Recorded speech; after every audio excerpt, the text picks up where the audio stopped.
Hello,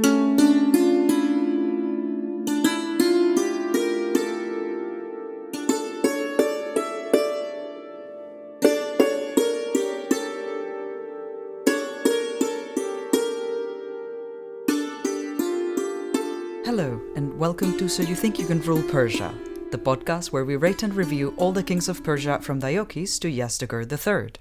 I am Sariel, and my pronouns are they, them. And I'm Umberto, and my pronouns are he, him.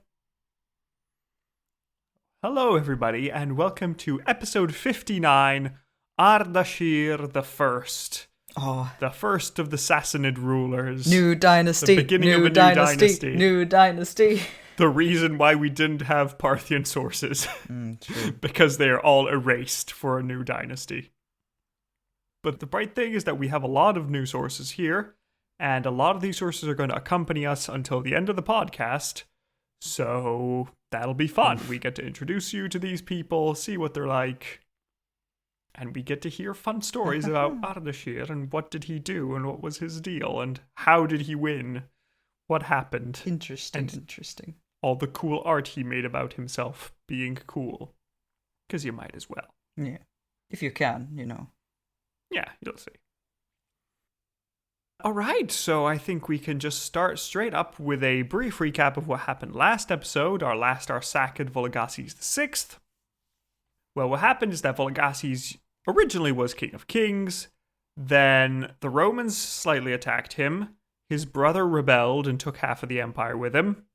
Then the brother was killed by Ardashir, who then took over the empire. Vologases desperately tried to fight back, but then was eventually cornered and killed by the forces of Ardashir, who thus inaugurated a new empire and confined the Arsacids to Armenia, where they will no longer be playing chess with Armenia, they will be the ones being played chess with. Mm-hmm. So, there we go. Sad fate, but somehow a fit one to how it went, I guess. Yeah, it feels like karmic punishment. Yeah. Like you were pushing around Armenia for centuries, now you get to be the ones being pushed around. It feels fair. But okay, so, Sariel, great news. With Ardashir, we go back to Persia for the first time since Vadfredad. Dang. That was a while ago. Hooray. But yeah, essentially, let's have a quick look at what happened in Persia proper since Vadfredad II was conquered and taken over. You would think, since this is like an Persian Empire podcast, we would be around there more often. Yeah, but they've been very quiet recently because they were a vassal kingdom and they didn't rebel. They just rebelled here at the end of all things, but not much else. So what happened in the meantime? Well, since it's from the Parthian period, we have very few sources. We should just have a soundbite that is that. Yes. Because at this point, just take a shot every time we say we have few sources. That would be dangerous. I feel like that would be dangerous. Yes. Bad times. But yeah, so what happened in Persia at the time? There were several vassal kings with some names from Achaemenid kings. So there were several Dariuses, and Ardashir himself is just the name Artaxerxes, but 500 years later and more Iranian. So it's just transformed across time, and that's what we get. And then there are other also interesting names from Iranian mythology and mytho-history, which are quite fun. Mm-hmm.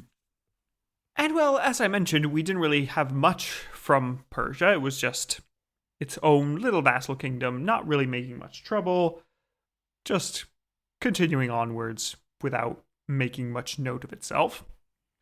But in recent times, it looks like there was a weakening of the authority of the king of Persia, with most large cities in the region becoming basically their own states, with only nominal obedience to the Parthian king of kings. So Persia itself is fragmenting. So out of this period of crisis, so emerges our boy Ardashir. So who is he? Where does he come from? What's his deal? So Ardashir was born sometime in the late 2nd century. Some sources say 180, but it's not clear. And there's lots of mystery around him. And we have a few versions about the family he's from. What is his family history? And, well, this also allows us to introduce a few of the sources we're going to be using. Oh, fun. So our first source is Al-Tabari, who is one of the most prominent historians of the Islamic Golden Age and a polymath writing an extensive history from the dawn of creation to the 10th century when he was living. Just something to do on a Thursday. Yes. And the good thing for us is that there he uses some lost royal Sassanid chronicles as his sources, so it's not really first-hand information, but it's as close as we can get.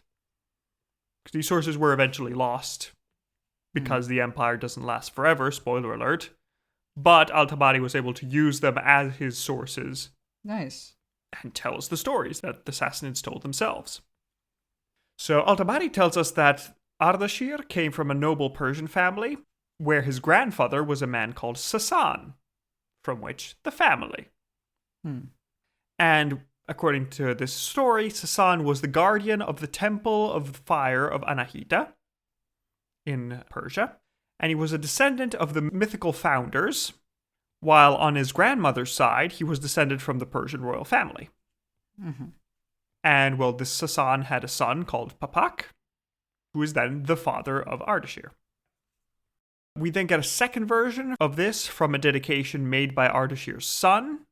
And in this dedication, Sassan is called a lord, but Papak isn't described as the son of Sassan, so it might have been like an ancestor further back. We're not sure. And then third, we have a more poetic version, which comes from two sources. First, a Middle Persian romance called The Book of the Deeds of Ardashir. So, does what it says on the tin. And this is echoed in the Shahnameh, which is going to be another source that we'll carry on until the end of the podcast. Have you heard of the Shahnameh before, Sariel? I have heard of the Shahnameh because, our good friend Plumas often refers to it and reads from it and lets us all know what an incredible book it is. So yes, so Plumas, who we had on last week, does excellent readings of the Shahnameh. If you want to follow, please do. They are excellent. But just to give a quick recap on what the Shahnameh is, it is the longest epic poem composed by a single person. It is twice the length of the Iliad and the Odyssey put together. And it is absolutely massive. And it is by an author... I love that 2 out of those 3 facts were, it's a big book. It's big, it's chunky, yes. And yeah, it was written by Ferdowsi, who is this Iranian author from the Middle Ages. And he describes the pre-Islamic past of Iran with an early mythical stage, with a lot of heroic kings and great warriors and tragic deaths and all that. He also has stories on Alexander that we mentioned during our Intelligent Speech conference this year. And then later on, towards the end of the book, he talks about the Sassanids, or at least some of the Sassanids, not all of them, but he talks about them, and there the book moves more into history. It's still an epic poem, of course, so there is poetic license taken, but it tries to at least draw from historical sources. Okay, so this more poetic version says that Papak was a local ruler who gave his daughter in marriage to Sassan. Why did he give his daughter in marriage to Sassan? Well, apparently he had found out that Sassan was a descendant of Darius III from the old Achaemenid days. And this was going to give great legitimacy to their offspring, which, lo and behold, is Ardashir. So he is descended from the ancient Persian line, and he has all this authority on himself. But then the story becomes a little bit weird because Sassan disappears from the story and Papak is treated as Ardashir's father, so it's unclear. So who should we trust for this? There are different ways we can look at this. Some people trust Al-Tabari more because he is, he's not the poetic version. He's ostensibly trying to actually be a historian. He's not trying to write a good story. He's trying to write what happened. It's a bit more objective. Yeah. While others suggest that maybe Papak adopted Sassan's son Ardashir, and that clear things up because Papak is still Ardashir's father, but he had adopted another son's man for legitimacy. Which we've seen the Romans do, right? Yeah, it happens. And others still say that Sassan is sort of like Achaemenes at the time, where we don't know anything at all about him, but he is just the guy that gives the name to the dynasty, so Some people thought it was important at some point, but we have no clue. And so this is roughly where we are. What we know is that Ardashir's father is called Papak, and he is religiously and politically important in Persia, but he's not a king or anything. Mm-hmm. And at the same time, we also know that Ardashir had an older brother called Shapur, who was expected to be first in line for the throne. So we'll see how that plays out. So what happens is, well, first of all, I need to mention that Al-Tabari, to mention the time after the Parthians, he calls it the time of the party kings, which is just a great line. Okay. After the time of the party kings. Why? Well, apparently, it's not really a mistranslation, but it's a translation from the Arabic into the version I was reading, where party kings just meant like the petty kings, the kings that were like small and separate. So it's sort of like saying that, the Parthians and the Seleucids weren't as good as the Achaemenids. They weren't this universal empire. They were this smaller little group of people. So the party kings. And apparently the word is taifa, like the ones in Spain. Oh, so it's just like those little kingdoms. I see. So there we go. But in any case, so according to Al-Tabari, Ardashir was given as a ward an adopted son to the commander of a castle. So Papak just sent him off to make his experience in this little castle. And when the commander of the castle died, Ardashir became lord of the castle. Nice. This is also when he received a prophecy of his future greatness and an angel that told him to prepare to become the ruler. But Ardashir remained humble. He was like, prophecies happen. Don't want to get overexcited and then it doesn't work out. It's bad. We've all learned in class that, like, when you get approached by an angel to tell you that you're going to be ruler of the world, like, it is kind of expected. Societally, it's more moral to, like, be humble and react. Like we all know this, right? We've all been taught this lesson. Yeah, we've all been to prophecy class. We know how to react to it. But yeah, so now Ardashir has a little castle, and he decides to slowly extend his authority over the local nobles. He kills those that resist, assimilates those who will. So he slowly expands, and then he writes to his father, Papak, and says, hey, kill the local king of Persia, and ask the king of kings, Vologases, to make your son king. So Ardashir's brother, Shapur, can become king of Persia. So Papak does kill the local king of Persia, and he asks Vologases, can you make my son Shapur king of Persia? But by that time, the king had changed to Artabanus IV, the rebel king. And Artabanus refused and said that, no, Papak and Ardashir, you killed the rightful sub-king. You are now both rebels, so get ready to be fought. One of the interesting things about this story is that Papak isn't supporting Ardashir for king, he's supporting Shapur, who hadn't really had his own authority. So it might be that he was trying to have the brothers have sort of equal powers and not have one entirely overwhelm the other, or maybe he was trying to follow Shapur's birthright as an eldest son. We don't know, but, in any case, the proposal was refused. So a rebellion started up, and Papak took over the region and the majority of the kingdom of Persia. And once he did this, he declared independence from the Parthian Empire. He said, okay, we're our new thing, we're restarting the Persian Empire, let's go. Now the timeline here is a little bit unclear because we don't know if this is the original rebellion under Vologases V that we saw a couple of episodes ago, or if it's the new rebellion under Vologases VI and Artabanus IV. So it's unclear if this is just one long rebellion or if the first rebellion was suppressed and then this is the second rebellion that actually succeeded. Mm-hmm. We don't know. It happens. Some rebellion happened. Yeah, some rebellion happened. Rebelled. Persia declared independence. Huzzah. Mm-hmm. But then the next few years are a little bit obscure as we don't have many records of them, but when we emerge from this fog, we find that Papak has died and has been succeeded by Shapur, who is now the king of Persia. Shapur then decided to ask his brother Ardashir, who owned a lot of castles and lands, to show homage at court and show his submission. But Ardashir refused, and so Shapur decided to declare war on his brother and try and fight him, and decide once and for all who should rule. And how do you think this ended, Serial? Like, whenever you ask me these things, I'm like, how do you want me to know? I don't. What do you think? What is your idea? Do you see an assassination, a wild battle? What is in your I mind? feel like it would be kind of sad, but also funny that like we didn't have to declare this war, but we did, and then we lost. Yeah. And now there's a new king. Well, sort of. Because one day Shapur and his army was camped under a crumbling old building, and a loose piece of masonry fell down, hit Shapur on the head, and killed him. Oh no! So, civil war over. Oh my god. So, Well, huzzah! that was quick. Yeah. This sounds very convenient, so might just be the histories trying to not make Ardashir look like he murdered his brother. True. Yeah. Which might be, it's like, oh yeah, totally, a brick fell on his head. Oops. It was His an neck accident. snapped. It happens. How clumsy. Oh well. Ardashir's king now. Yeah. Nobody question it. Yeah, nobody Thanks. look at it. It'll be fine.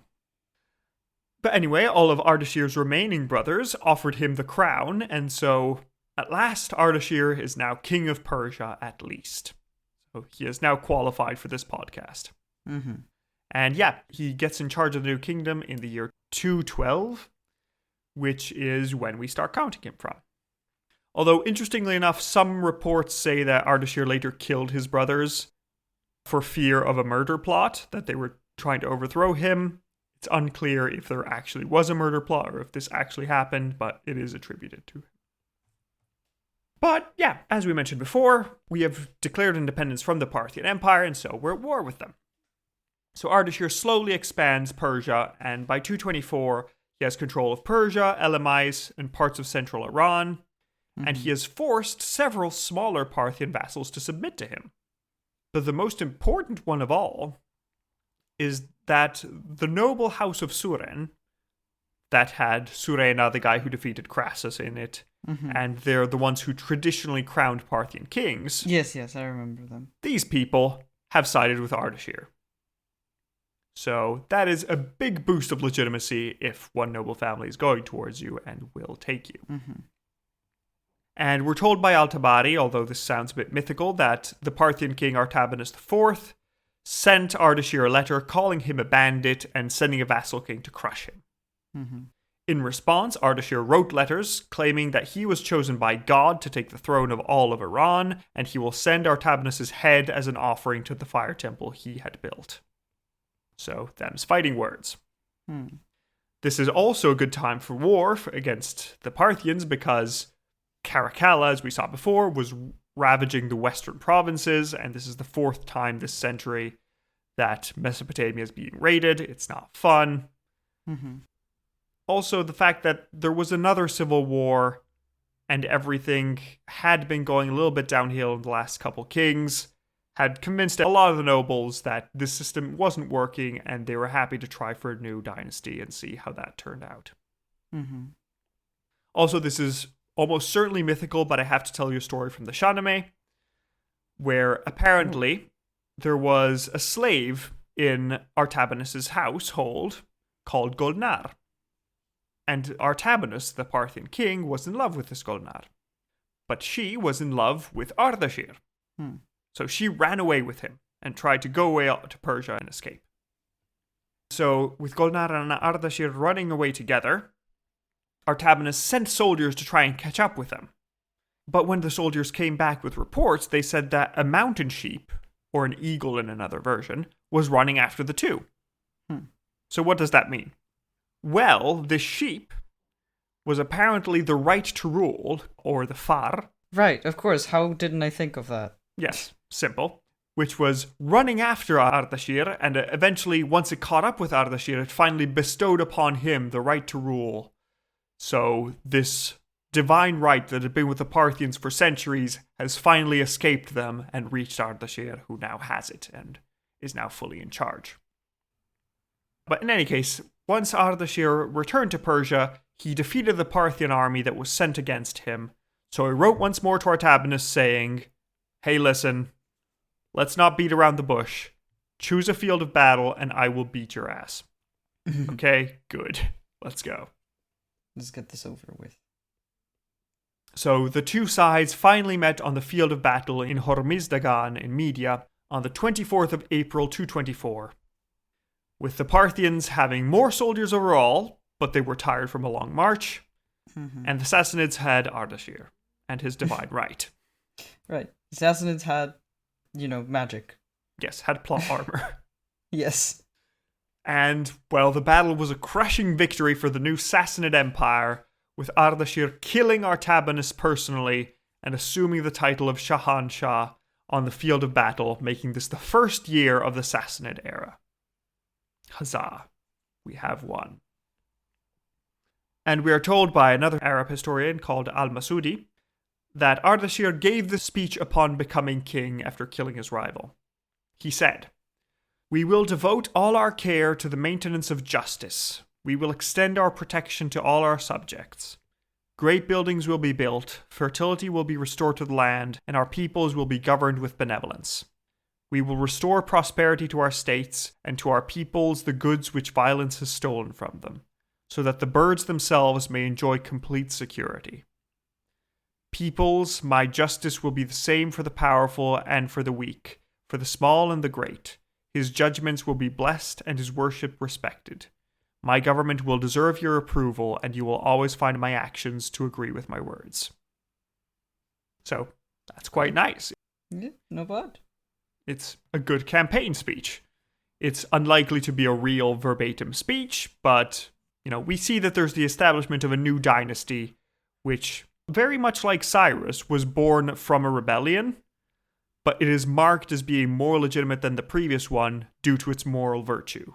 Like, we won because we are the better side morally.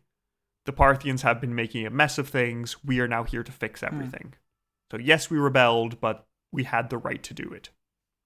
Well, it's like we rebelled for a reason, right? Yeah, basically, it's not saying I rebelled for power. We're saying I saw that there was a problem, so I rebelled, and now I'm going to fix the empire once and for all. Let's see. And from this, we also get a very cool relief showing this battle, where Ardashir is shown killing Artabanus, while Ardashir's son, Shapur, is shown killing Artabanus' prime minister. So together they're shown killing the old order and bringing in the new. And I will show you this in the Face of Faces section, and it will be on the website when you see it. And another great relief, which is what we're going to use as the Face of Faces portrait directly, is a great commemoration of the victory. And it's a relief made at Nakhsha-Rostam, which we last saw as the place where all the tombs of the Achaemenid kings are. So, very symbolic. And in this relief, Ardashir is on horseback, and in front of him is the high god of Mazdaism, Ahura Mazda, who is the god of justice and order and good. And they're both on horseback, and Ahura Mazda is giving Ardashir a ring that symbolizes the right to rule. So Ardashir is taking the right to rule from divinity. And at the same time, beneath the hoofs of the horse of Ahura Mazda, there's Ahriman, which is the chaotic opposite of Ahura Mazda. So he's not exactly representing evil, but more chaos and disorder. And at the same time, Ardashir has Artabanus under the hooves of his horse. So Ardashir, as a sign of order and stability, is defeating the chaotic influence of the past Parthians. And at the same time, he's receiving the right to rule. And it's also interesting that the horses crushing the enemies is a typically Roman bit of iconography, so there might be some contamination there. And another very interesting thing is that Ahura Mazda is depicted as the king in the reliefs of Persepolis. So it's almost as if Ardashir was gaining the right to rule from the old Achaemenid kings, whose tombs he had made the relief under. So he's doing a lot to try and legitimize himself and start this new dynasty off very well. So okay, we've made these reliefs, we've won, but Ardashir still needs to conquer the rest of the empire, make sure that it is all stable. So he moves west. He has a formal coronation in Ctesiphon 2 years after this great battle, just about when Vologases VI was being hunted down in his remaining strongholds. Although it's likely that Ardashir had another coronation back in Persia at the temple that his ancestors were guardians of, just for traditional purposes. And for an extra bit of legitimacy, it looks like Ardashir married an Arsacid princess. Mm-hmm. It's unclear if she is directly the daughter of Artabanus or if she's a more distant relative, but in any case, this gives us great legitimacy because you can just claim that, yes, we rebelled, but we're also part of the dynasty. So we're starting a new thing, but we're still legitimate that way. Mm-hmm. And some later sources claim that Ardashir's heir, Shapur, was the child of this union, but Shapur was already an adult by this point, so it's unlikely So he not was really. born Yeah. from time travel. So there we are. And yeah, at this point, most of the other Parthian noble families either submitted or were crushed. One of the ones that were crushed was the Karen family, which was almost exterminated, which was just left with a few surviving people to limp along. So we'll still see them for a while. I mean, I've seen them in my research, and my research is like 300 years ahead, so Ooh, they're still around, but they are definitely being greatly diminished in power. Mm-hmm. But at this point, Serial, there's some trouble. Can you guess where the trouble comes from? Is it Rome? Almost. Is it Armenia? Yes, it is. Of course. Yeah. I was like, well, it's either Armenia or the Romans having something to say about Armenia. So, yeah. It looks like the Arsacid king of Armenia had decided that, okay, if the empire in Iran is unstable, he might be able to take control of the empire and make his own dynasty. Why not? He is an Arsacid. He has that right. He could do it. So it looks like he invades the empire with a coalition of nomadic Alans. Hello, Alans. Gotta love the Allens. And while Ardashir was off in the east doing what we'll see, it looks like the Armenians managed to reach Ctesiphon, but they were ultimately repulsed when Ardashir returned. Ardashir then tried to conquer Armenia itself, but it looks like he was repelled by the Arsacids that were still there. So Armenia is still going to remain Arsacid for a while longer. We're also told that Ardashir tried to besiege Hatra, which, if you remember, was the city that bravely resisted Trajan and Severus and had been unconquered. Well, it looks like Hatra still manages to resist Ardashir as well. And it looks like they're sort of trying to be either independent or loyal to the Parthians that are still around. So, who knows? But in any case, Ardashir, I mentioned, has gone to the east. That's because he wants to take the east of the empire, where he took the remaining Parthian lands and he went as far east as Bactria and took the important trading city of Merv in modern Turkmenistan. And interestingly enough, he faced the Indo-Parthian kingdoms that had still survived between Sistan and the Indus Valley. And we're not really sure what had happened before due to a lack of sources, but remember with the Kushans and the Indo-Parthians, there was a whole mess. So it looks like the Parthian border had been seriously frayed, but now Ardashir is going there and establishing his own empire and making sure that it all works out. Although interestingly enough, it looks like there was a local Indo-Parthian ruler who claimed the title of King of Kings and may have been trying to eat up the eastern portion of the Parthian Empire, but Ardashir managed to win a great victory and bring them all into the fold. So, good. Another interesting fact about the Indo-Parthians is that the Sassanids might actually have been Indo-Parthians originally. Oh. So they might have come from that area. Because there's a lot of similar iconography around, and the name Sassan isn't typically Persian, but several Indo-Parthian kings call themselves Sassan. So it could be that this is where they're coming from. Also, the Shahnameh claims that Sassan fled to India to escape Alexander the Great after the death of Darius, so that might also be a vague memory of this more Eastern origin. So evidence is not conclusive, but it's interesting to look at it.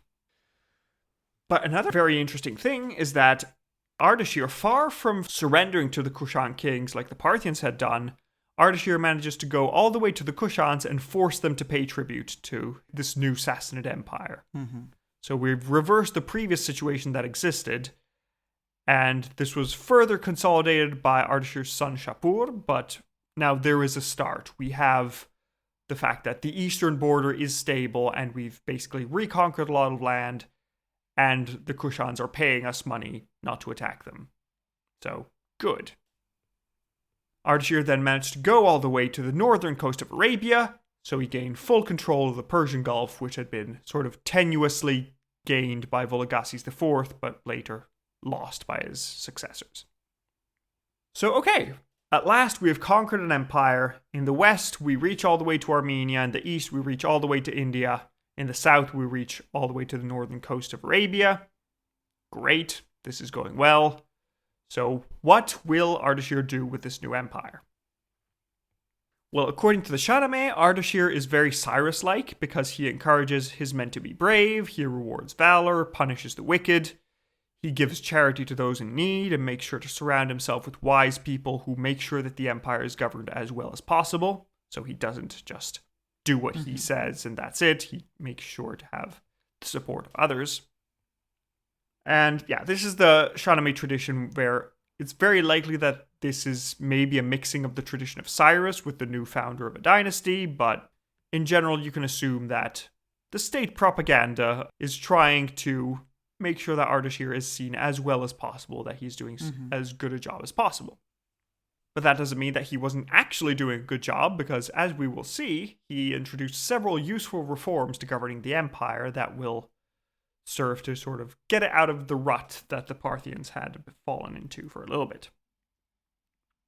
So what happened is that first Ardashir saw that the Parthian model had issues. Can you think of which issues the Parthian model had, Serial?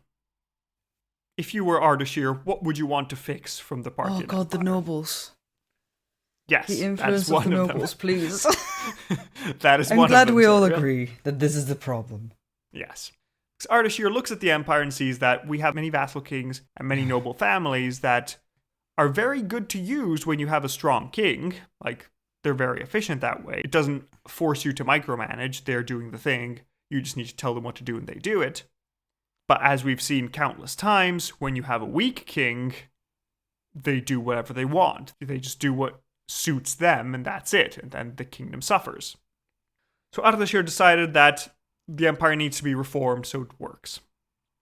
So since he was conquering the empire anyway, he pulled a Darius the Great and suppressed most of the local kings to ensure that the empire is more centralized and bureaucratic. So a lot of the local vassal kings, if we don't really need you, you're gone. You're just being absorbed into the empire.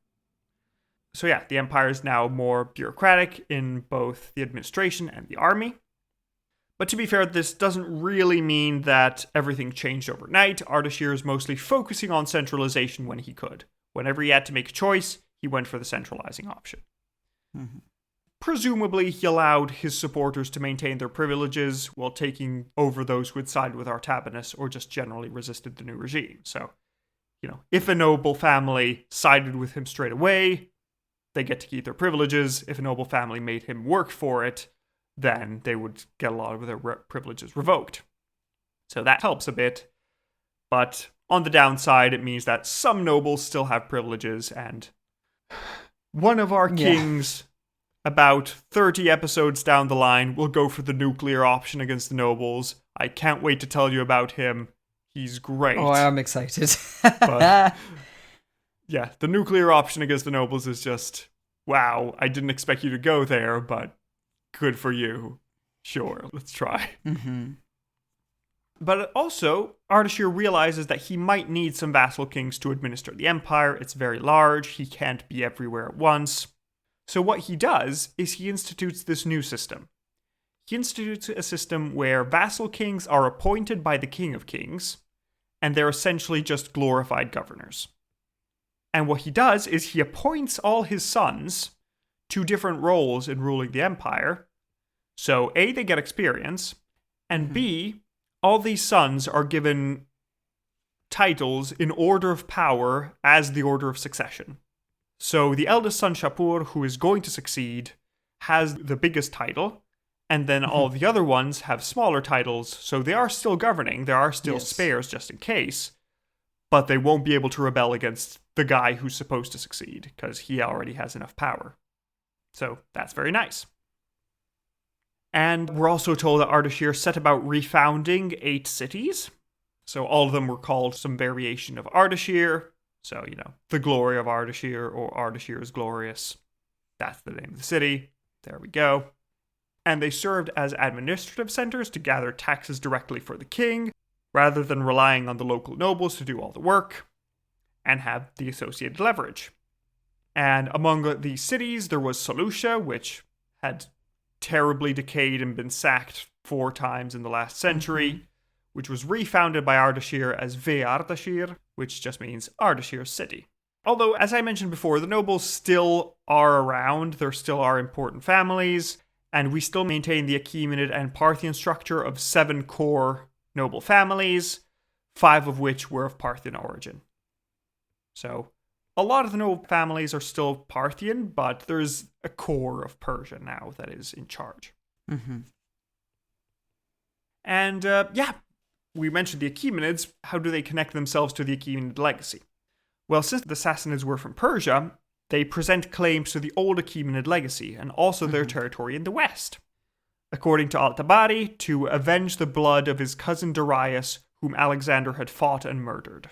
Really, reaching back there. Yeah, Truly. They are trying to draw their legitimacy back.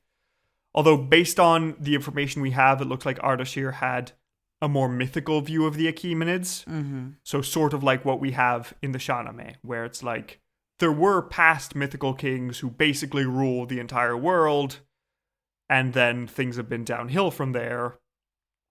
So it doesn't look like he's actually looking at, Darius the Great or Xerxes and Cyrus. Those seem to be, if not forgotten, at least very misty. But he says, okay, there was a time we were doing really well. Look at all these great reliefs and sculptures and lost palaces. We could do this again. Let's do this. Which, people, we love to romanticize the past, right? Yeah, exactly. He's trying to go back to the good old days, which never existed, but the good old days. Yeah. And so as we saw, he tried to found new temples, and he carved inscriptions in old Achaemenid places, such as Naxxarostam, to make sure that everybody sees the connection. Everybody knows that, okay, everybody in Persia, look, this is what we're trying to do again. We're not going to be anyone's vassals anymore. We're taking charge now. And also, it's quite interesting that this theme of revenge against Alexander matches up well with the Roman emperor's imitation of Alexander under Caracalla, who was, massive Alexander fanboy, and also his successor, which is currently ruling in Rome, an emperor called Alexander Severus. So there's a nice, clear parallel there, where they're saying that the Roman king Alexander, we're going to try and take revenge against him. I see, yeah. Now, another very interesting element about Ardashir's reign and the Sassanids in general, which we talked about a little bit last week with Plumas, is that Ardashir focuses on Mazdaism as a state-sponsored religion. So in the past, we had some religious inscriptions under the Achaemenids, but we didn't really hear much about religion under the Parthians at all. We heard about them sponsoring Jewish people a little bit, but, we didn't hear of the king doing anything especially religiously important. Really get into that. Usually it was you guys do whatever. Yeah, pretty much. Religion wasn't a big part of the identity of the empire. Yes. Or the unifying identity of the empire. Yeah. Now, not anymore. Because Ardashir commissioned several reliefs showing Ahura Mazda granting him the right to rule. He also found several fire temples and showed a special interest in Mazdaean literature, as according to some tradition, which probably was given to him by his descendants, he asked the head judge of the empire to compile a list of canonical Zoroastrian texts to go into the Avesta, which is the Mazdaean holy text. So they're compiling all these traditions into an actual book that you can read and say, no, it says here that you're wrong because these reasons. And we're told by a later Islamic historian, al-Masudi, that Ardashir said this about the relationship between church and state. He said, "Know that the religion and the monarchy are two siblings, neither of which can exist without the other. The religion sustains the monarchy, and the monarchy protects the religion. That which lacks sustenance and support must perish, and that which has no protector will pass away." So, really trying to go strong for this. And if you remember, one of the origins for the Sassanid family is that they were originally the guardians of a fire temple. So presumably this spirit is being carried on by Ardashir now that he's in charge of the whole empire. The empire now has a parallel religious government where each region is assigned to a mobad, which you could roughly identify as a bishop in a Christian tradition. And all these report to the Mobadan Mobad, which is essentially, you could translate as the priest of priests who reports to the king of kings. Mm-hmm. And Makes sense. Yeah. Yeah. So this shows a sort of symbiotic relationship between these two forms of government, although always this Mobadan Mobad is nominated by the king. And it's likely that these positions existed before Ardashir took over, but he's now formalizing it and making sure that the state backs it and controls everything. Although, can you think of a downside for this serial? Several. I mean, I'm Very not a huge good. fan of, mixing politics and religion and having leaders report to like a singular, it's a lot of concentrating power on one person. So things can go south really quickly depending on who that person is. Yeah, exactly. I mean, this is sort of the Ardashir is trying to say that we want also religious power in the king. We want more control because the Parthians didn't have control, and look how they ended up. Yeah. Well. And the problem is that what happens if you're not Mazdian? Exactly. Or if you're not Orthodox, because it looks like right now, in this time, there wasn't one Mazdian canon. There were just many local traditions. Mm-hmm. And what happens if you're not part of the canon tradition? Well, you're excluded. Yep. In particular, the Jewish people who had been given significant roles in the west of the empire, well, they now lose a lot of the sponsorship because they're seen as enemies. Yeah. So, that's not great. We'll see how this evolves, Serial, because, mild spoilers, Christianity exists. What will happen then? Who knows? It's going to be a real thorn in our side. And, regarding iconography, Ardashir shows himself as a devout Mazdian in all his coinage, and his early coins show him with the Parthian crown from early days of the empire.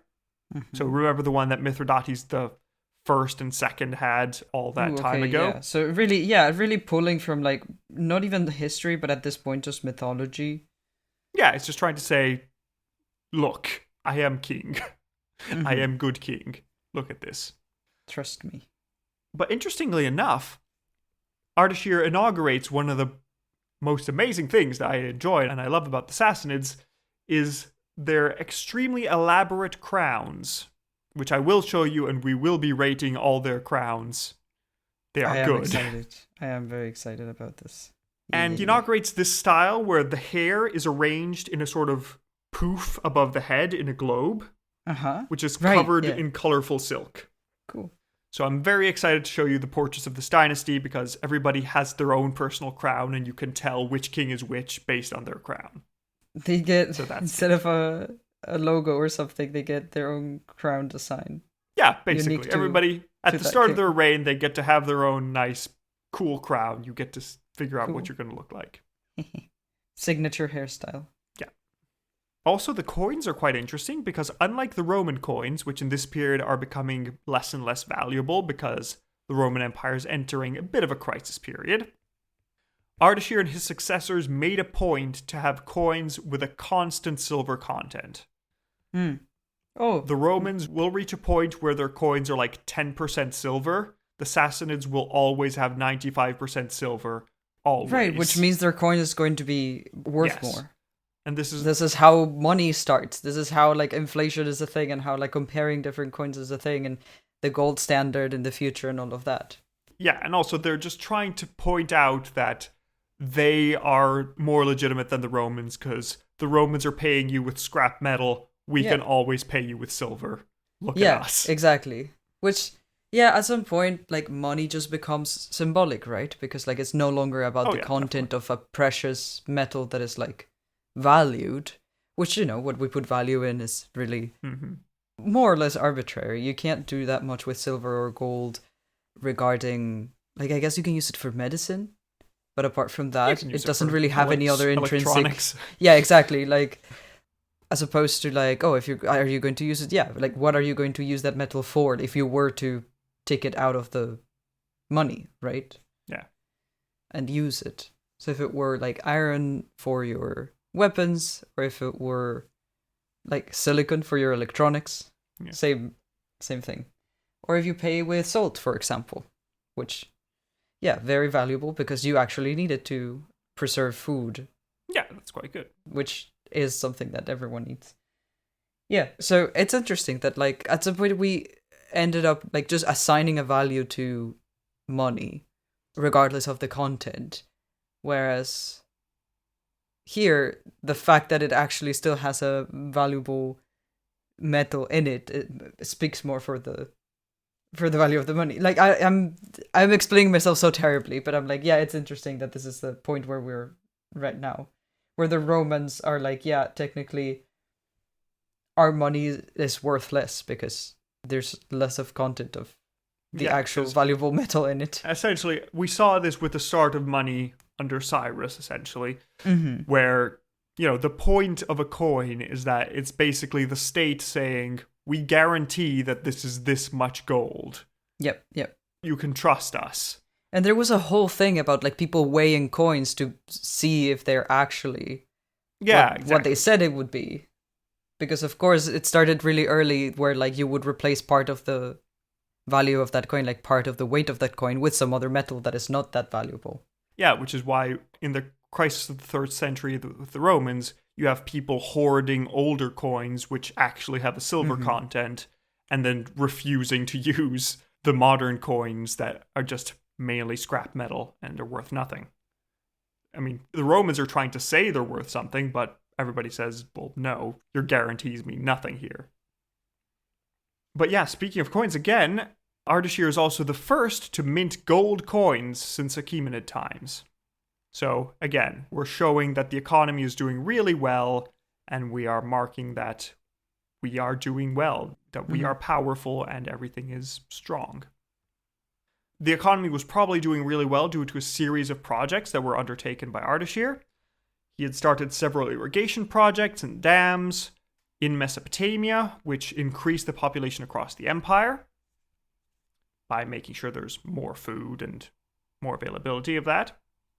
He also founded several ports in the Persian Gulf, making trade much easier and more profitable. And also, just because it's fun, there are some fun epic stories in the Shahnameh about Ardashir where he kills not one, but 2 dragons. So that's cool. Well, that's what I'm interested to hear. Yes. That is going to be one of our next Patreon options. Nice. The Shahnameh version of Ardashir. But Serial, who has been quiet for too long? Who must we worry about? Is it the Romans? Yes, it is. Because the Romans had recently pushed into Mesopotamia, and, well, Ardashir thinks we should take back that bit of Mesopotamia. And if we reach the Mediterranean, so be it. So it looks like, according to some sources, that Ardashir officially demanded that the Roman Emperor hand over all the lands that the Achaemenids used to own. Although it's more likely that this is propaganda rather than a realistic goal. Or maybe it's just the Romans putting words in his mouth saying that, oh, look, the Persians are back. So who knows? But anyway, Ardashir managed to invade Roman-occupied Mesopotamia, besiege the city of Nisibis, while his cavalry raided Cappadocia and Syria. The Romans then tried to get the Sassanids to back down by reminding Ardashir of the victories of Augustus, Trajan, Varus, and Severus, saying, hey, we've sacked Ctesiphon 4 times in the last 100 years. We'll come and do it again. Don't make us do it again. Yeah. Don't make us come over there. But Ardashir said, you're free to try. Come at me, bro. And so Emperor Alexander Severus had to prepare a counterattack. Once the Roman Emperor got to Antioch, he made a half-hearted attempt at peace, but this was refused by Ardashir once more. And Ardashir then sent 400 tall, well-dressed men as his envoys to the Romans. As you do. Yes, and these men ordered the Roman Emperor to withdraw back to Europe and give back all the rest of the lands to Ardashir. So, go back to your own continent. This is ours. Bye. The Romans responded very politely by capturing and enslaving the envoys. Of course. Which is not something you do with messengers. Don't do that. It's not their fault. Yeah. It's hard enough to have to deliver messages like across the globe. Yeah, no, it's not fun. There were 400 of them. You could have just let a few go home. But no. Mm-hmm. But yeah, so the two empires finally go to war, and we don't have many details, but we know that the Romans had to suppress a mutiny among their men. And apparently a group of soldiers declared 2 new emperors, which didn't last long. But this is the start of a trend among the Romans that we will see. But yeah, it looks like other soldiers also just deserted to Ardashir and helped out raiding the countryside. So the Romans aren't doing great. In the end, it looks like nobody made any massive gains, but the Romans definitely didn't follow through with their threat. Mm-hmm. Because there was a Roman attack through Armenia that was somewhat successful in raiding bits of Media. Although they lost a lot of men returning through the Armenian mountains in bad season. And the Roman emperor's force in northern Mesopotamia didn't see combat, but was absolutely decimated by malaria. Oh, well. And finally, the Romans tried to attack Ctesiphon. They attacked Mesopotamia directly. And this force was entirely repelled. We're told that the Roman army, which was made up mainly of infantry, was surrounded by Sassanid cavalry, was shot full of arrows until the entire army was destroyed. Yeah. Dang. So, not this time. You'll take Ctesiphon from our cold, dead hands. Yeah. In the end, this was declared as a status quo peace. They decided, okay, fine, we'll just keep the borders as they were before. No more fighting. Now, this was proclaimed as a great victory by the Romans, who didn't gain anything and just got raids. So that wasn't good. But it doesn't sound like it was the ideal outcome from Ardashir, who probably hoped for more, since this war isn't really mentioned in Eastern sources. We're just... It's not a thing that happened. It was either much smaller compared to the actual conquest of the empire, which, to be fair, you did conquer a whole empire. A small border war won't do anything. But, presumably he had hoped to gain more lands and hadn't done so. So it's just biding his time. Ignored. First contact. We'll see what happens. There wasn't really a formal peace treaty, since the Romans had to deal with the Danube region and Ardashir had plans in the east. But in any case, when the fighting stopped, the most important change was that of Hatra. Because seeing the more direct control that Ardashir was imposing on the semi-independent regions, Hatra decided to conditionally side with the Romans in exchange for maintaining their privileges. So they're switching sides. But there is great news from the Romans, Ariel. It's amazing news. They've entered the book chapter titled Crisis of the 3rd Century. Oh boy.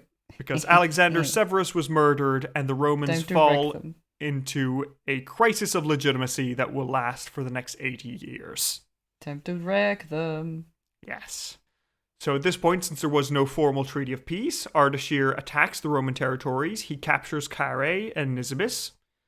And after a long and difficult siege of at least 2 years, he finally captures Hatra. Hatra falls at last for the first time we've seen it. And Ardashir decides that it resisted so much that it is worth destroying it, razing it to the ground, and making sure nobody ever uses it again. Because it was hard enough. We want to send a sign that, anybody still siding with the Parthian side should give up. And once he captured Nisibis and Carrhae, he used these fortified cities as a base of operations against Roman Mesopotamia, trying to re-expand the empire there and actually get this war started. And this is when Ardashir starts to think about the succession a little bit, because he's getting on in years, he's been ruling for a while. He wants to make sure that the empire he started doesn't fall to pieces as soon as he dies. He wants to make sure it is nice and clear. So he takes his son Shapur and crowns him as co-king on the 12th of April, 240. So Shapur is now co-king with his father, making sure that any transition of power will be nice and direct. Yep. Nice. We love that. Yeah. And it looks like Shapur was the one who led these new attacks into Roman territory and was the one who actually conquered Hatra for the first time. But that'll be a story for next episode where I'll tell you what happened there. Okay. Fair enough. There are also some scholars who suggest that Ardashir fully abdicated to his son at this point, while others believe that they just co-ruled for a while. So we'll see how it goes. But before kicking the bucket, Ardashir, according to the Shahnameh, gave his son the following advice. He told him that the throne is threatened by 3 things: an unjust king, the promotion of sycophants, and the use of wealth for personal glory. So he recommends that Shapur be generous, control his anger, and seek sage advice. That's good. Also, interestingly enough, he tells Shapur not to go hunting when he's been drinking because that's a recipe for trouble. Which, Yeah, fair fair enough. There we go. And Ardashir also ends up leaving a last prophecy that he says that in 500 years, his descendants will forget these recommendations and the empire will fall at last. I mean, it's pretty wise to just assume that, like, this will be the downfall, because this technically usually tends to. Yeah. We will see. Serial, at the end of the podcast, we'll see if Ardashir's prophecy came true, if the empire fell because people became messy. Interesting. All right. So with this advice given, in February of 242, we're told that Ardashir died peacefully, leaving peace, justice, and security to his new empire and his nice heir, Shapur, who we will cover next time. But for now, Ardashir has made the Sassanid Empire. Let's see how it continues for the next 400 years. So, Serial, what is your impression of the first Sassanid? How do you rate him just qualitatively compared to past kings we've had? Do you think he's done a good job? That was really cool, and also a lot, and I'm gonna have to re-listen to this episode to, like, actually, like, try and remember everything that's happened. Because it's hard when there's a lot of politics regarding, like, battles and conquest of different territories, and I keep, like, it's hard to keep track of for me without comparing it immediately to a map or to, Mm-hmm. So, like, I'm gonna have to re-listen and make sure that, like, I remember everything. Usually when there's lots of change of territory, dear listeners, you can go on the website or in the show notes and you will find a map that I've put up. Just because it's easier to understand things when you look at it. Like, we do have the resources and we will have those ready for you. It's just hard for me while just listening. Yeah. But that was really cool. I mean, there was so much. There was so much going on. There was I am looking forward to rating him so we can go over the things again. And I can, like, make a better picture. But that was awesome. Nice. Okay, so let's get started with our rating then. Our first category is final moments. How interesting was his death? Just dying peacefully after having consolidated the succession and his new empire. Good. That's the way I want to go. That sounds positive. Yep.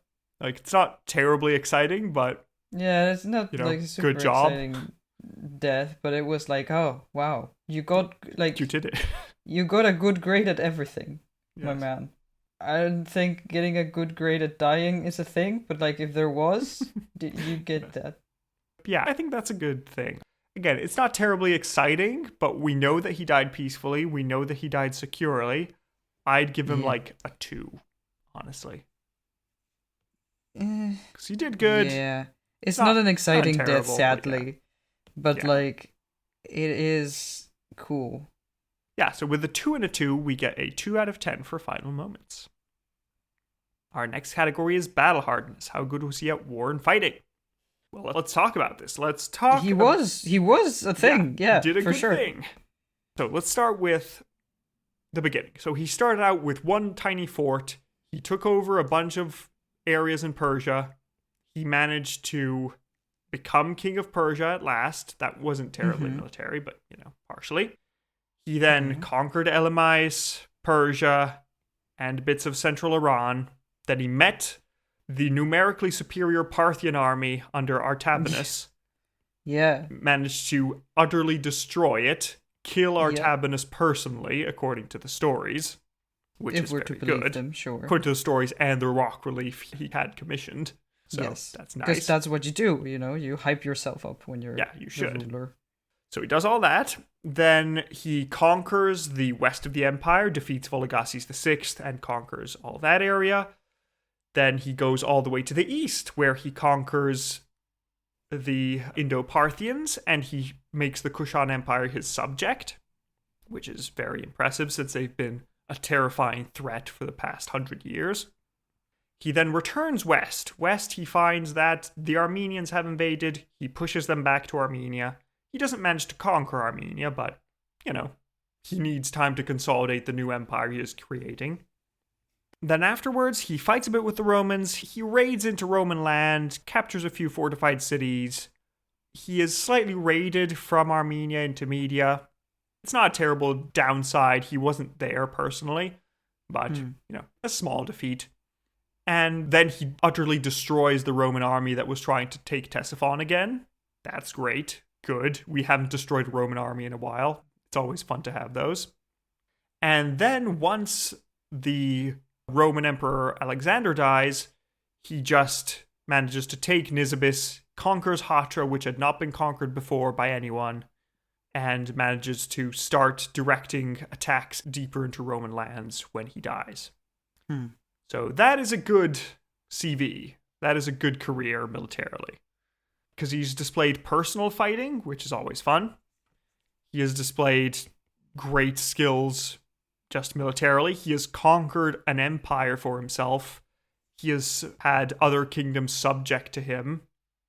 So that's very good. I think my starting point for my reasoning is a 9. I don't think a 10 because it's not flawless. It's not that he's never stopped any time. He does a very good job, but it's not flawless. I think I'm between an 8 and a 9. I'm trying to think about what exactly he deserves. Why would you take points off? Let's see. Like, how many points do you think? So his main downsides are that he doesn't conquer Armenia and that he doesn't conquer more Roman land. But in his defense, he had already conquered one empire Yes. and he needed to consolidate it. So, he could have pulled an Alexander the Great and tried to overextend himself and see the empire collapse, but he decided to just stay back, control his gains, make sure everything was secure before actually going off. So I feel like that's worth of a 9. I mean, how many people get to conquer a full empire? What are your thoughts, Ariel? Yeah, I feel like taking more points off would be unfair. Yeah. Because that was pretty impressive. So I think a 9 makes more sense than an 8. Yeah, fair enough. So I'll have a 9, you can have a 9 as well. So with a 9 and a 9, we get an 18 out of 20 for battle hardness, which is tied for 4th place for as highest score. So he is matching Darius the Great. Yeah, he's matching Darius the Great, which is, Good. when you're able to say that, that is a good thing. Yes. So, okay, very nice. Our next category is scheminess. How good was he at plots and manipulations? We don't have too much. He seems to be very by the books, but there is the matter of his brother Shapur dying mysteriously when a brick fell on his head. Yeah. That was sure suspicious. That it happened. Could happen, but, questionable. Otherwise, he then... scheminess... Yeah, otherwise, it's not really schemy, but he has a lot of things tying him to the Achaemenids and past dynasties, but I don't consider that schemy. I feel like that's more of an Aaron Shine sort of thing, where he actually is trying to do things. He's not orchestrating a vast plot or anything. He's just doing stuff. So I'd give him a 2 points for potentially killing his brother at a very convenient moment. So, yeah, that's my thought. How about you? It wasn't that... I don't know. Why did you take points off? Not just because there isn't that much, just because Yeah. I gave him points because of the possible murder of his brother. Yeah, we don't like know. there wasn't that like apart from, destroying the sources of the previous dynasty. But is that really scheminess, or is it just part of his whole legitimacy Well, project? I mean, it is part of the legitimacy project, but it is a scheming way to do it. We essentially like that's also what Darius the Great did. Rewriting all of it wasn't to True. a higher extent, like it was, Yeah. much more. But Okay. Yeah, you have convinced you me that know, to go up. it Yeah. for me it would fall into it. Yeah. Yeah, I didn't think about that, but he does scrape Parthian history from the books. He makes sure that this is a new empire. We're starting with this. We can keep the old myths from the old Achaemenid days because they're basically mythical at this point.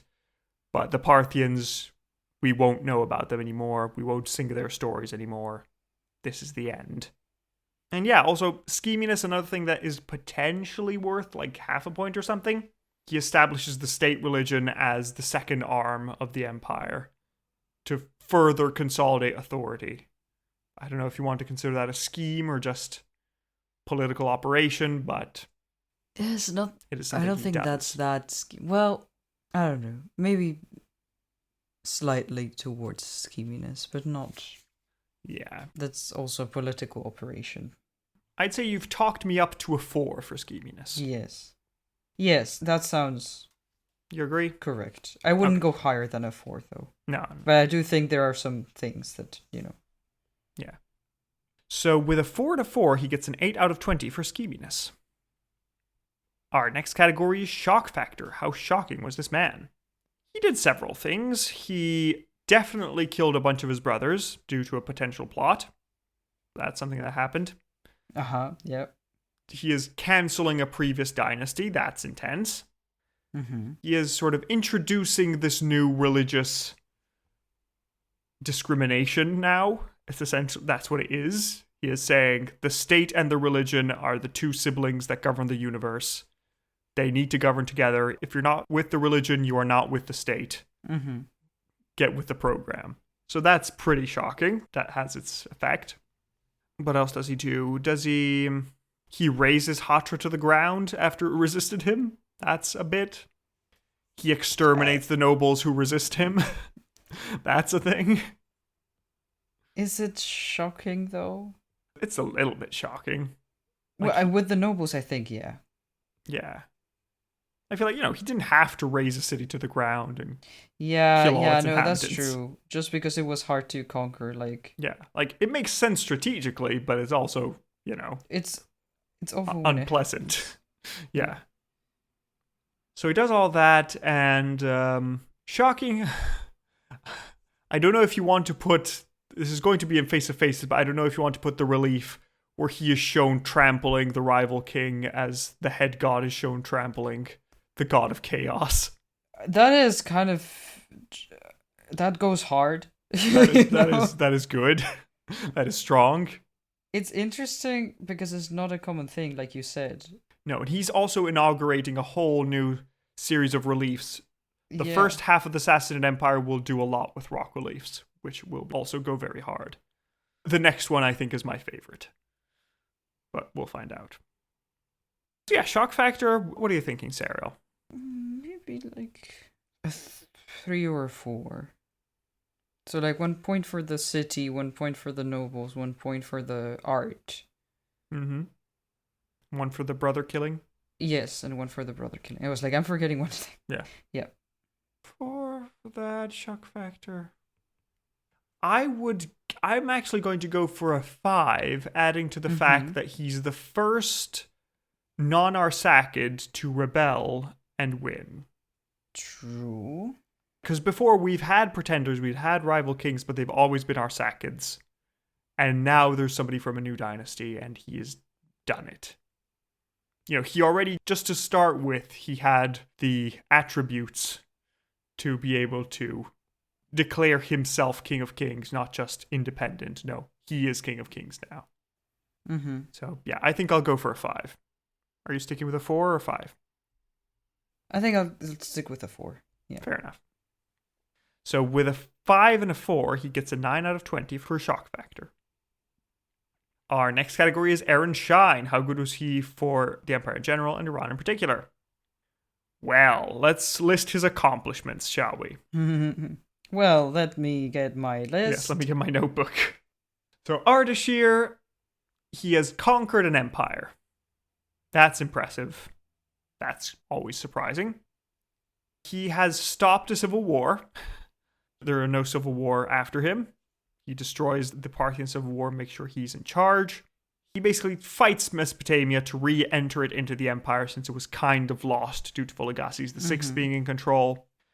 He then marches to the east, consolidates the eastern border, vassalizes the Kushan Empire, who had been a massive threat so far. And now it's just ours. I mean, it's not ours, but it's close enough. It's paying us tribute. He then fights back with the Romans with quite some success. He destroys a Roman army. He conquers some Roman cities in the western border. He manages to take the northern coast of Arabia to secure the Persian Gulf. He builds a bunch of cities to urbanize the empire. He refounds the city of Seleucia as Ardashir. He centralizes the empire. He makes sure that the local vassal kings are absorbed if they're no longer necessary. And he assigns non-hereditary royal titles to his sons so that they may govern the empire in his place. Yeah. He centralizes state authority by using the arm of religion as a thing. He seems to be going towards the direction of picking an orthodox Macedonian religion as opposed to the many varieties that were there previously. He sponsors a lot of dams and agriculture and irrigation projects so that the population of the empire grows and, things become more stable. Since Mesopotamia has been raided constantly for the past 100 years, we're just reestablishing it so that it works. He ensures that the dynasty will continue. He creates a strong base of propaganda saying, this is why we're connected, this is why we're important, this is why we'll go on for centuries. He seems to be a just and equitable ruler from what we can tell. Yes, it's all presumably him telling us this, but he is saying that he will act with justice and follow wise advice and do all that, and that's why he won. That's why he is now King of Kings. And last but not least, he co-rules with his son and heir for 2 years, making sure that the succession will be smooth, there will be no problems. Passing to his son, it'll just continue on as if nothing had happened. So all that is very, very impressive. On the downside... What? On the downside, he could have done more against the Romans. Yeah, we could have always done more against the Romans. True. Listen. And Armenia remains Arsacid. And now Armenia is more on the Roman side because they no longer have a friendly dynasty in Iran. But to be fair, I don't think we can blame him for that. Yeah, no. I don't know what more you would want from Ardashir. He has created an empire, he's expanded his borders, increased the prosperity, he's minted excellent coins, he's minted gold coins for the first time in 500 years.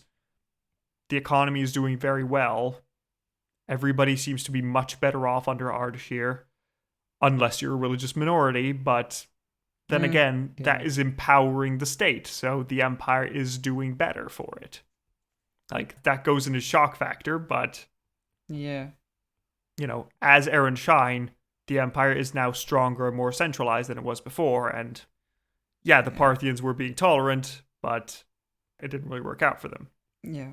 I am, as you know, personally much more of a fan of religious freedom and separating religious identity from, a state. But for this particular period, if you compare it that way, the Parthians did not have this, and now they do have it, and it seems to, have brought everything together and made it easier to consolidate. Yeah. So, we will see in the future that it also has its own problems. Yeah, of course. We will definitely see that it has problems. It comes with a whole new set of problems that wasn't there before because it wasn't a thing before. Yeah. So. But for now, empire is strong, stable, and equitable. I don't know why not give him a 10. Can you think of any reason? I mean, if we don't give it to him, because it's not that he's just like, conquered who the do empire. we give He's it to? done all the reforms. I don't know what more you would want from this man. He's secured the succession, reformed the empire, expanded his borders. What else? What else should a good king do? He's brought prosperity. I feel like a 10 is all I can give. Are you matching? Or are you going for a 9? Okay, 10. No, I like it. Yeah. So with a 10 and a 10, he gets a 20 out of 20 for Aaron Shine, reaching the august company of Cyrus the Great, Darius the Great, Mithridates the Great. Not sure why he isn't called Ardashir the Great, but we can call him that. Yeah. I am making it canon right now because, this is how things work in the real world. The other Ardashirs aren't as good. He definitely deserves to be called Ardashir the Great. Yeah. There we go. And our next category is Face of Faces. What do you think this man looked like? Well... And for Face of Faces, I have a quote from the Shahnameh about what he looks like. Do you want to hear? Yes, actually, that would be great. Yes. Then I have something to go off of. Yes, Ferdowsi says that his face and manner were such that you'd say the heavens themselves shone with their borrowed light. Wow. So, handsome pretty dude. boy. Yes. And so now I'm curious to see what... I'm wondering, for the Sassanid portraits, do you want to see the crown first, before the portrait, or do you want to see it at the rating? Because I have a list of all the crowns with their pictures. Yeah, I feel like I should incorporate the crown into my portrait, because if it's such a symbol of, like, who he is... Yeah, that's fair then enough. I should, like, probably... And it's not like I haven't asked you before about, like, what people look like, because I didn't really know what to draw.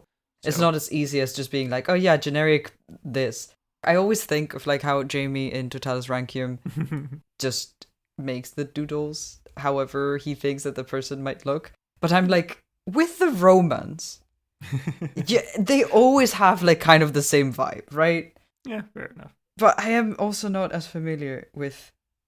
Well, now I am, right? We've done like... we've done like dynasties. Dozens of hours. Yeah, but... And I feel like also the fashion hasn't changed that much, which is always interesting to me. That like for so many years, the royal regalia, how they're represented tends to be kind of similar, which is, But yeah.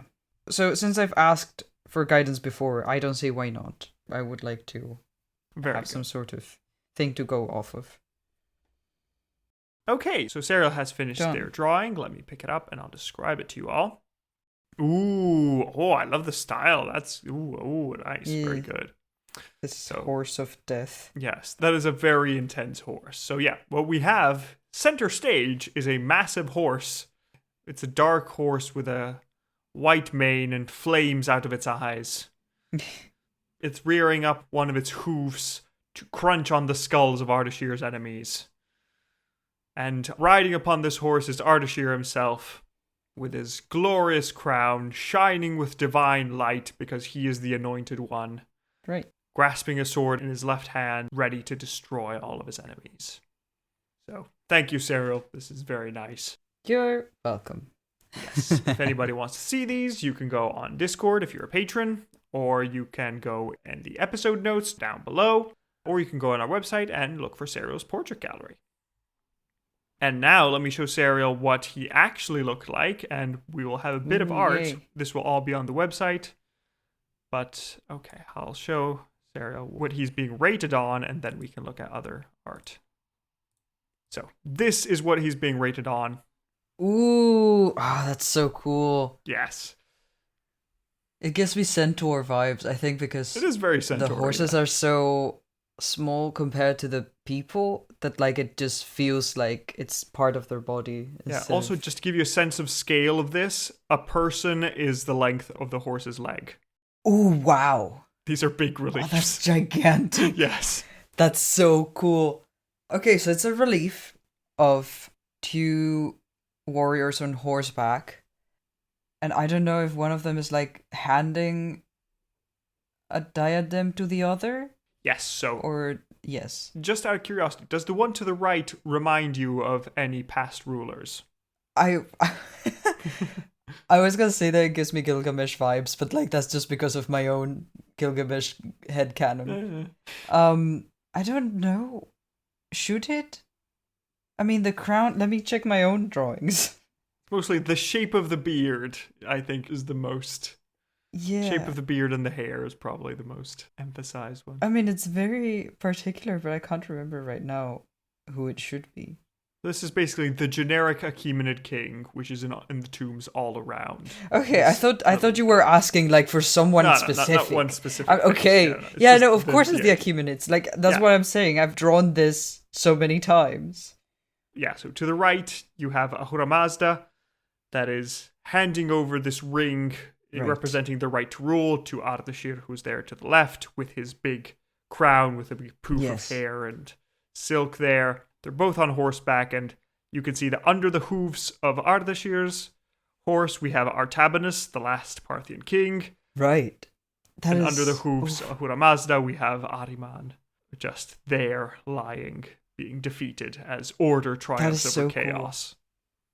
Cool. And such an interesting detail. Like, wow. Yes. Wow. This is very nice. This is amazing. I like it a lot. It's great. I love this. And then, here's just to contrast with the Parthians, even the coin is of cool. Ardashir. Yeah, it's much more figurative. Like, it's much more accurate to what a person might look like. Yeah, it's not still a little bit of a stylization, but like not in any way as much as before. Yeah.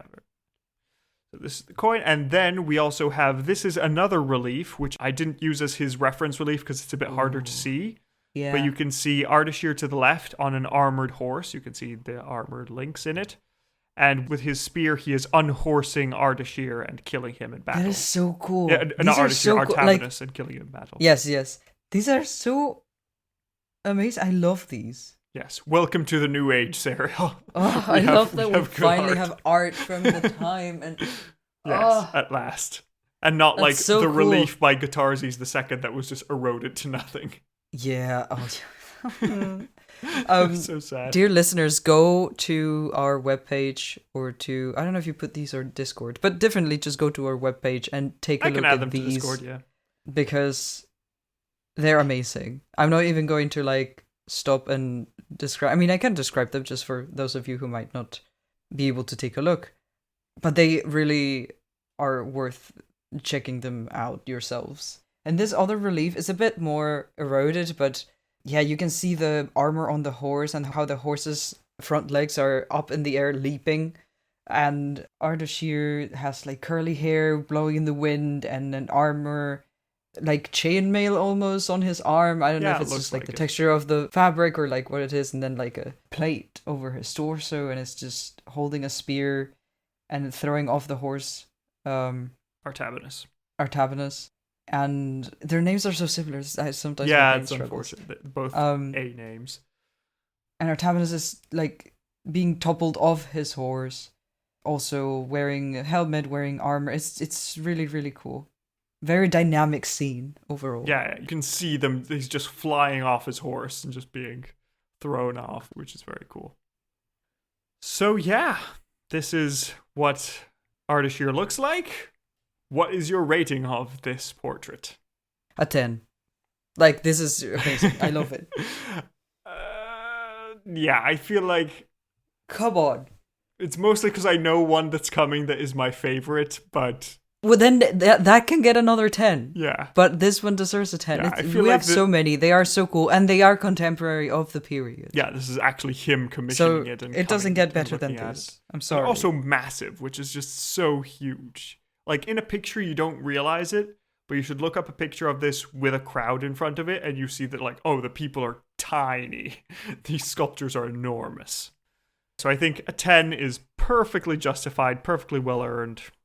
So with a 10 and a 10, we get a 5 out of 5 for Face of Faces being our top, together with Antiochus the Great, Mithridates the First, Seleucus Nicator, Alexander the Great. So, bunch of good faces there. Our next category is lengthiness. How long do you think this man reigned? This is from when he became king of Persia and thus entered in the podcast to when he finally, when he died. I will say between 20 and 30 years. Close. He ruled 30 years. Okay, well, So thereabouts. the upper spectrum. Yeah, upper league. So he ruled from 212 to 242, giving him a grand total of 30 years, which divided by 10 gives us a 3 out of 5 for lengthiness. And that brings us to the final score, which is a grand total of 65 out of 100, making him the 5th highest rated King of Kings, just at 0.8 points behind Seleucus I. Presumably because Seleucus was a tiny bit more schemy, but Ardashir has definitely done an amazing job right here. He's just been very impressive right now. And that leads us to the final question, which is to say, is he glorious enough? Is he relief enough? Is he reformer enough to be called a Shahanshah, or is he just a Shahandah? Of course he's a Shahanshah. What are you talking about? Yeah. There's no discussion. I mean, it's just like, of course he went there, and whether he was legitimate or not, then he made a case for his own legitimacy. But we don't care about that. Yeah. We care about how cool and epic the person was. He created some awesome art while he was at it. So, excellent stuff. And he's founded an empire that will last for 400 years. And that will be very impressive. And this is the empire that takes us to the end of this season of the podcast. So, there we are. So, congratulations, Ardashir. You can go into the Paradise Gardens. You can meet all the other empire founders, Seleucus, Mithridates, Cyrus, Cyaxares, kind of founder. And also Vologases IV, and tell him that, yes, his dynasty is gone and destroyed, but at least the empire is in good hands. So that is the end of our episodes. Thank you for being with us so far. We will have Shapur I in a couple of weeks. I'm curious, Serial, to see how you think he'll do. Will we fall back into the trap that the Parthians have had so far of a great king followed by a mediocre heir, or will we actually keep on going strong? Well, tune in to find out. It'll be an interesting ride, definitely, no matter what. In the meantime, if you'd like to support us, there are several ways to do that. You could join us on Patreon, where you can get access to a bunch of extra episodes. We just did Chandragupta Maurya last time, and Bindusara, his heir, is going to be coming up next week. So if you want to have the last week of the month with more So You Think You Can Rule Persia, join us there, and we'll greatly appreciate your support. If you'd rather not support us monetarily, that's fine, but we'd still appreciate if you give us a review on your podcast app of choice so other people know that we exist and you can spread the news to more lovely friends. Yeah, that's always helpful. And, thank you for listening. Yeah, thank you for listening. We hope you have a lovely week, and we'll see you next time. Goodbye. Bye.